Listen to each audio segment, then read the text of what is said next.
In the heart of central Kenya, this sight is becoming increasingly common. Camels wandering across the once cattle-dominated landscapes of Laikipia. For herdsmen like 65-year-old Abdullahi Mohammed, these camels are a lifeline. Before the drought, I earned a herd of 30 cattle. But when the drought hit, all but one of the cattle died, and now I'm only left with one. The 2020 drought was one of the worst Kenya has seen in decades. Across the country, thousands of herders lost their cattle as pastures disappeared, leaving families devastated and without their main source of livelihood. Up to 2.6 million cattle perished. These goats are the only traditional livestock that Abdullahi's family has left. They now mainly herd camels. Rearing cattle is difficult when the pasture is destroyed. Camels are easier to rear. They feed on shrubs and survive in harsher conditions. When the pasture dries out, the cattle die. Laikipia is feeling the impact of drought spreading south.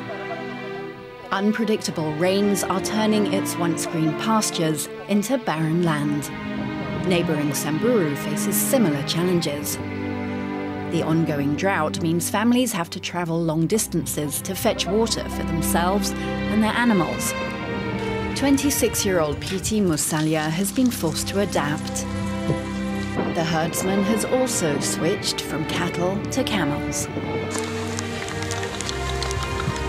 When the drought came and we owned a herd of 50 cattle, we sold them and bought 5 camels. The camels will help us survive until it rains again. Like many in the region, Musalia has learned that camels, with their ability to survive on less water and feed on tough vegetation, are better suited to the new reality. They can lose 30% of their body weight and survive, and they also have a higher milk yield than cows. But the move from cattle to camel herding is not without challenges. Cattle, their gestation period is 9 months, but for camels, the gestation period is 11 to 14 months. So to multiply camels, it will require a longer time compared to cattle. It may not be possible to get an economic herd in camels as quickly as possible. For herders in central Kenya, the connection to their traditional livestock remains strong. Once the rains return, we can sell 2 or 3 camels to purchase a cow that produces milk. But for now, the switch to camels is helping them build resilience for the future. With the droughts, we have had reduced pastures in the communities, and a way they can do to manage well the pastures is they can do rotational grazing, where they can paddock a few areas for use during drought season.